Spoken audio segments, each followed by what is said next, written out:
Kita mulai dengan cepat. Al-awwal, yang pertama. Ya, tolong nanti para orang tua dituliskan, dicek anak-anaknya saat sekolah. Kita yang belajar nomor 1 ini coba cek kembali, ya. Al-awwal, yang pertama, an yutahhira qalbahu min kulli ghashyin wa danasin wa ghillin wa hasadin wa su'i aqidatin wa su'i khuluqin. An yutahhira qalbahu, hendaknya seorang penuntut ilmu itu memulai dengan menyucikan hatinya. Awas, kalau membersihkan yang luar itu disebut dengan nadhafah.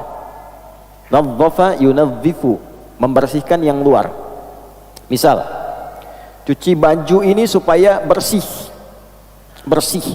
Setelah dicuci bersih, hilang kotorannya, maka orang Arab mengatakan thawbuka nadhif, bajumu bersih. Tapi kalau kita ingin membersihkan yang di dalam, yang tidak tampak keluar, ya, tidak tampak keluar, itu katanya terambil dari kata taharah namanya. Jelas? Ada urid an utahhira qalbi, saya ingin membersihkan bagian hatiku, tak nampak keluar. Gak ada orang mengatakan unadhifa qalbi, maka artinya hatinya keluarin dulu, cuci di luar, ya. Nah, taharah itu membersihkan bagian dalamnya. Wudu, kenapa disifati dengan taharah? Karena wudu itu walaupun membasuh yang di luar, pada hakikatnya membersihkan fungsinya dari dalam. Ya, Anda kalau baca Quran surah kelima Al-Maidah di ayat yang ke-6, ya ayyuhalladzina amanu idza qumtum ilas salati faghsilu wujuhakum, terus sampai ke bawah tentang wudu, itu ujungnya disebutkan liyutahhirakum, untuk memberikan taharah pada dirimu. Jadi wudu yang benar itu bukan sekedar wajahnya dibasuh, tangan sampai siku, kotoran fisiknya keluar, bukan sekedar itu.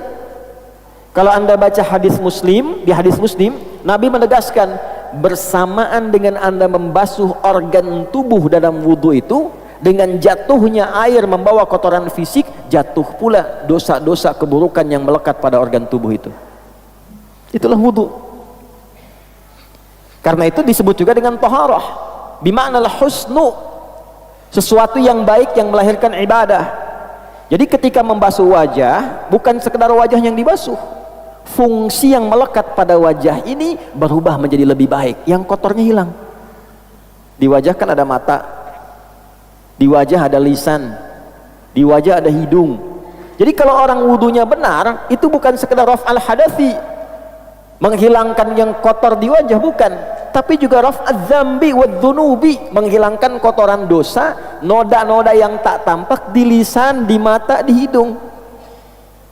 Jadi kalau orang wudunya benar itu, matanya nggak lihat maksiat lagi, ada cahaya di matanya. Lisannya nggak bicara yang kotor lagi, keluar kotorannya, ya, mengalir dengan kotoran fisiknya. Itu bahasa Nabi. Makanya selesai kita wudu, kita doa kan? Apa doanya? Asyhadu an la ilaha illallah wa asyhadu anna Muhammadan sallallahu alaihi wasallam. Kemudian Allahumma ja'alni minat tawabin waj'alni minal mutatahhirin waj'alni min ibadikas sholihin. Tauhid dulu untuk menunjukkan penjagaan iman kita, cara bertauhidnya seperti diajarkan Nabi, wudunya seperti diajarkan Nabi, lalu doa Allahumma ja'alni, ya Allah jadikan aku dengan wudu ini minat tawabin, termasuk golongan orang taubat. Anda baru wudu, kenapa doanya taubat? Sampai situ gak? Karena hakikat wudu itu menghilangkan sesuatu yang kotor. Kotor secara fungsi, ini lisan kotor. Maka saat wudu taubat, bukan hanya membuang apa yang ada di mulut, kotoran fisik. Itu kotoran-kotoran non fisik keluar, taubat kita. Makanya ulama sambil mengajarkan, mempraktekkan hadis yang disampaikan Nabi, sambil mengajarkan saat kumur-kumur, ya Allah jadikan lisan ini lisan yang baik, lisan sudkin fil awwalin wal akhirin.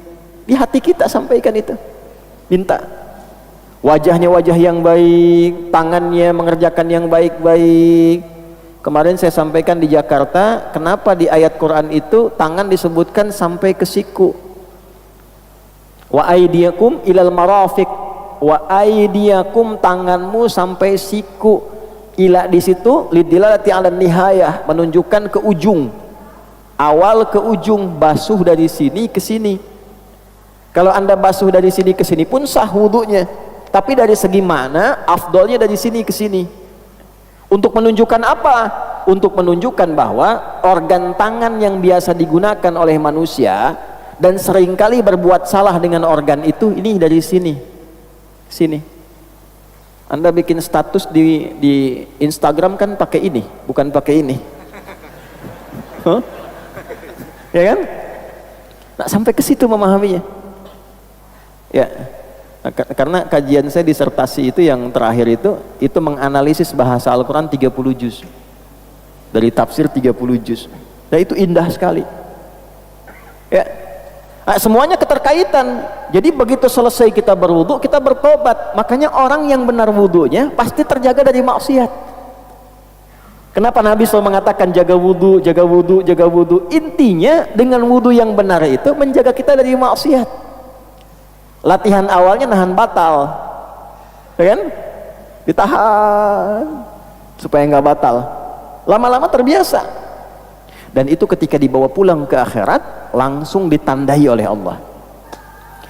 Di antara yang dibangkitkan pertama kali kata Nabi dari umatku, dia akan bangkit dengan wajah yang bercahaya, ghurral muhajjalin min atharil wudu, dari bekas wudunya. Para ulama memaknai dua. Bekas wudu yang pertama rajin wudu. Makna yang kedua, dari rajin itu terjaga anggota tubuhnya dari perbuatan maksiat. Nah, perbuatan yang menghindari dari maksiat ini, tangan tidak bermaksiat, mulut tidak bermaksiat, telinga tidak bermaksiat, itulah yang menjadikan organ tubuh bercahaya di hari kiamat. Bukan karena airnya. Jadi itulah taharah. Penuntut ilmu saat akan mulai datang ke majlis ilmu, maka para ulama menyimpulkan dari keterangan Nabi, nanti ada hadisnya. Yang pertama dilakukan adalah an yutahhira qalbahu, membersihkan, menyucikan keadaan hatinya sebelum dia menerima ilmu.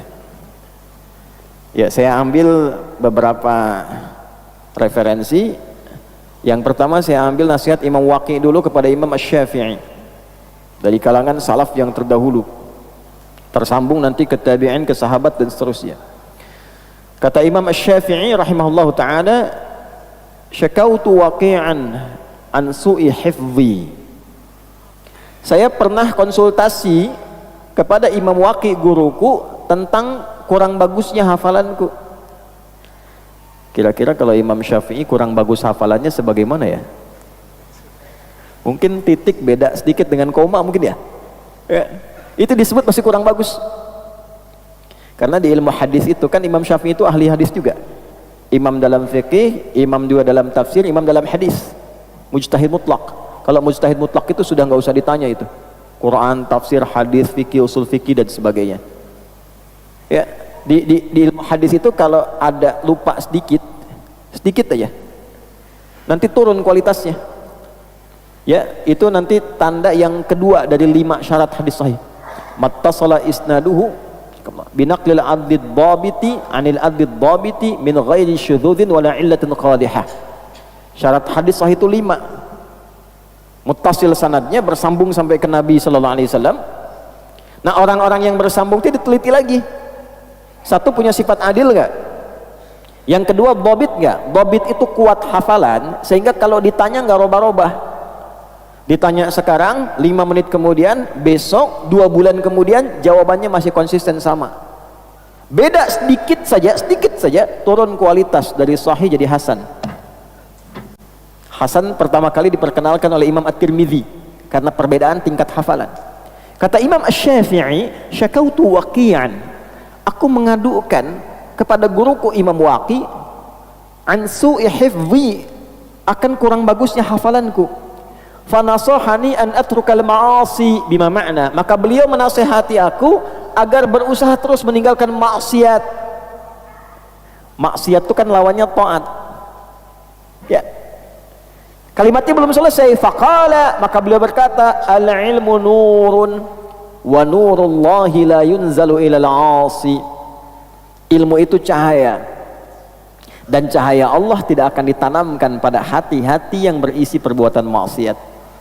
Di hadis Muslim, kalau ada orang berbuat maksiat, di hadis Muslim itu nanti tertanam di hatinya naktah sauda, noda hitam. Kalau terus berbuat maksiat, kumpul, ketutup cawan hatinya. Kan ilmu yang bagus tuh masuknya ke sini, Pak, Bu, bukan ke sini. Kalau ke sini jadi hafalan, kalau ke sini jadi amalan. Kalau ke sini Anda hanya akan pandai berdebat. Kalau ke sini Anda akan pandai mencari hikmah untuk mencari kebenaran. Ke sini pembenaran, ke sini kebenaran. Nah, kalau hatinya tertutup seperti ini, alhamdulillah, gini. Jadi mau dimasukkan apa aja susah, balik. Nah, cahaya Allah itu tidak akan sampai ke hati orang-orang yang dipenuhi kotoran maksiat. Jadi ingin memberikan kesan bahwa ilmu itu nanti ada dua, ilmu yang berkah, ilmu yang tidak berkah. Nah, ilmu yang berkah itulah yang disebut dengan nurun, cahaya.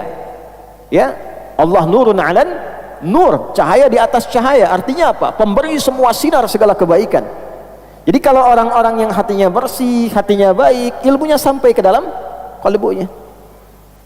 Nah, tapi kalau hatinya kotor, nurunnya dari bahasa Arab berubah ke bahasa Indonesia. Al ilmu nurun, ilmunya semakin menurun. Kurang nggak sampai. Yang harusnya bahasa Arab jadi bahasa Indonesia. Nah, ini satu ya. An yutahhira qalbahu, membersihkan dulu hatinya.